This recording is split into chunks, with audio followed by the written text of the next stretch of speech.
Welcome back to रोजगार सेवा YouTube channel. आज हम बात करना है न्यू जॉब वैकेंसी के बारे में जो इंडियन एयरफोर्स का आया है। वो हम उसके रिलेटेड हम बात करने वाले हैं, A to Z डिटेल।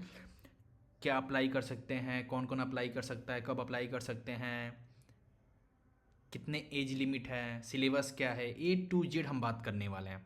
तो अभी तक हमारे चैनल को सब्सक्राइब नहीं किया तो प्लीज़ सब्सक्राइब कर लेना। अब बैक टू चलते हैं नेक्स्ट वीडियो पे। यहाँ पे देख सकते हैं ये भारतीय वायुसेना के लिए इंडियन एयरफोर्स का वैकेंसी आया हुआ है जो 7 जनवरी को आया हुआ है। ये 27 जनवरी तक रहेगा। ओके, ऑनलाइन एग्जाम डेट होगा 22 मार्च को ऑनलाइन एग्जाम डेट हो जाएगा। अब बात करते हैं एज लिमिट के बारे में। जिस स्टूडेंट का है 1 जनवरी 2005 में और 1 जुलाई 2008 में तक इंक्लूड है, राइट। और लास्ट मैक्सिमम एज होना चाहिए 21 साल। ओके, मैक्सिमम एज कितना हो जाना चाहिए, 21 साल होना चाहिए। अब बात कर लेते हैं इसमें सब्जेक्ट क्या क्या है, एजुकेशन क्वालिफिकेशन आपका क्या होना चाहिए। आपका साइंस सब्जेक्ट के बारे में बात किया जाए उसमें आपको 50 मार्क्स एग्रीगेट आना चाहिए, 50% होना चाहिए आपका। और बात करते हैं इंग्लिश में भी 50 मार्क्स होना चाहिए, 50% आपका मार्क्स होना चाहिए। और जो भी स्टूडेंट डिप्लोमा किए हुए हैं engineering like mechanical, electrical, electronics, automobile, computer science, जो भी आप किए हुए हैं डिप्लोमा कोर्स किए हुए हैं उसके रिलेटेड भी आपको क्या होना चाहिए, 50 मार्क्स एग्रीगेट होना चाहिए, 50% की एग्रीगेट होना चाहिए, राइट। अब बात कर लेते हैं इंग्लिश सब्जेक्ट। अगर आपका डिप्लोमा में इंग्लिश सब्जेक्ट है कोई तो उसमें भी 50% मार्क्स होना चाहिए। अगर नहीं है डिप्लोमा में तो आपने इंटरमीडिएट किया है या मेट्रिकुलेशन किया है या 10th या 12th में आपका 50% मार्क्स होना चाहिए। 50%। यहाँ पे आप देख सकते हैं ऑलरेडी इन्होंने लिख रखा है, if English is not a subject in A diploma course. अगर डिप्लोमा सब नहीं है तो आपको इंटरमीडिएट में या मेट्रिकुलेशन में आपका 50% मार्क्स होना चाहिए इंग्लिश में।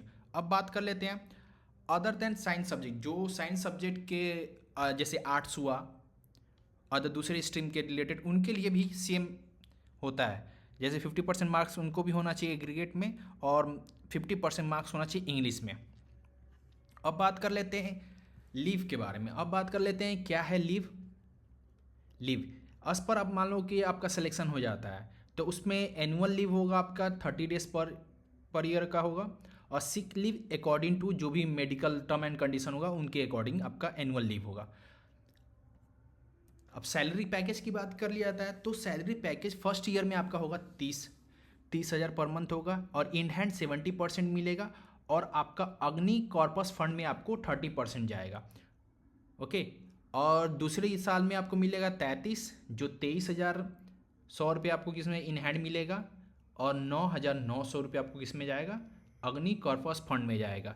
वैसे ही करके अगर 4th ईयर की बात किया जाए तो आपको 40,000 मिलेगा, 28,000 इन हैंड मिलेगा आपको, अब 12,000 आपको किस में जाएगा, अग्नि कॉर्पस फंड में जाएगा आपको उसके रिलेटेड। अब बात कर लेते हैं यहाँ पे हाइट क्या होना चाहिए आपका। मेल का हाइट होना चाहिए 152 सेंटीमीटर होना चाहिए और फीमेल का 152 सेंटीमीटर जो है मिनिमम एक्सेप्टेबल हाइट है। लेकिन और जो जो हिली स्टेशन से आते हैं, राइट, जैसे उत्तराखंड हुआ और लक्षद्वीप हुआ, उस साइड से जो भी हिली स्टेशन से आते हैं उनका मिनिमम क्या होगा ना, 147 एक्सेप्टेबल है, राइट। अब बात कर लेते हैं कि वो जो नॉर्थ साइड की हैं जो हिली स्टेशन हो गर्ल्स के बारे में, उनको डोमिसाइल देना जरूरी होगा। कब, जब सेकेंड फेज टेस्ट आपका टेस्टिंग होगा उस टाइम आपको यहाँ पे देख सकते हैं, यहाँ पे domicile status at the time of phase second. जब आप फेज सेकेंड का एग्जाम देती है उस टाइम आपको डोमिसाइल आपको देना होगा, राइट। अब बात कर लेते हैं ऑनलाइन एग्जाम कैसे होने वाला है।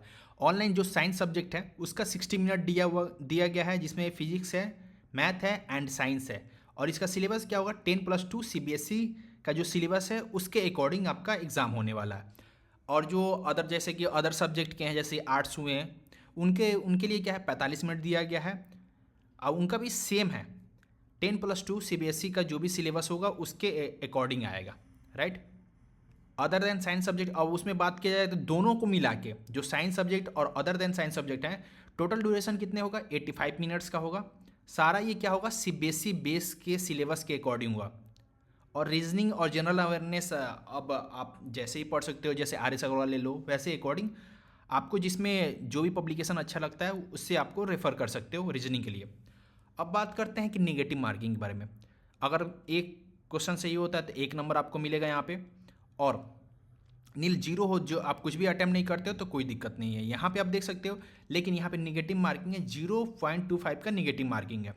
ओके, अब यहाँ पे देखो फेज़ 2 के बारे में।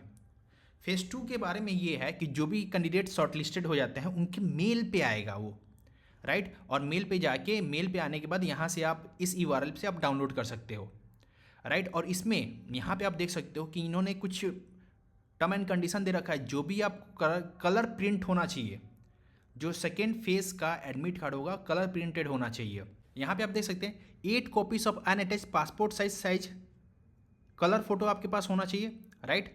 और यहाँ पे अगर जो भी सर्टिफिकेशन आपसे लिया जाता है उसमें सेल्फ अटैच होना चाहिए। यहाँ पे देखो ओरिजिनल होना चाहिए, original and 4 self attached photo copy होना चाहिए। किसका? मेट्रिकुलेशन 10th का होना चाहिए, 12th का होना चाहिए, और या आपने डिप्लोमा किया है उसके रिलेटेड। तो यहाँ पे फ़ोटो की बात किया जाए, फ़ोटो जो भी होगा यहाँ पे आप देख सकते हैं, फ़ोटो जो भी है टेकन नवंबर से, नहीं कि आपने अगस्त में करवा लिया, नहीं, रिसेंट फ़ोटो चाहिए उनको, राइट। अब बात करते हैं बॉडी टैटू नहीं होना चाहिए, यहाँ पैराग्राफ 9 पे के पे दिया हुआ है। और जिसके पास अब NCC का भी सर्टिफिकेट है, ABC है, उसमें भी सेल्फ अटैच फोटो होना चाहिए। यहाँ पे भी देख सकते हो 4 सेल्फ अटैच्ड फोटो होना चाहिए, उन पे कॉपी फोटो कॉपीज होना चाहिए NCC के। अब बात कर लेते हैं कि हाउ टू अप्लाई कैसे करना है। आपके पास पासपोर्ट साइज फोटो होना चाहिए, आप देख सकते हैं यहाँ पे नवंबर के बाद का होना चाहिए, नवंबर तक का भी होना चाहिए, रिसेंट फोटो होना चाहिए। अब बात करते हैं कि यहाँ पे लेफ्ट हैंड थंब इंप्रेशन होना चाहिए, जिसका साइज 10 KB से 50 KB होना चाहिए। कैंडिडेट सिग्नेचर होना चाहिए 10 से 50 KB के बीच में होना चाहिए, राइट। अब बात कर लेते हैं कि जैसे कि जो आप मान लो आज आप फॉर्म अप्लाई कर रहे हो और आपका डेट 18 साल नहीं हो रहा है, तो आपके पेरेंट्स का या गार्जियन किसी का सिग्नेचर होना चाहिए।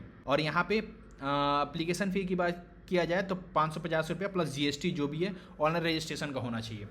ओके, तो ये सारा डिटेल है। अभी कोई भी आपको अदर रिक्वायरमेंट डिटेल चाहिए किसी के रिलेटेड, क्या आपको समझ में नहीं आया, तो आप कमेंट करके मुझसे पूछ सकते हो।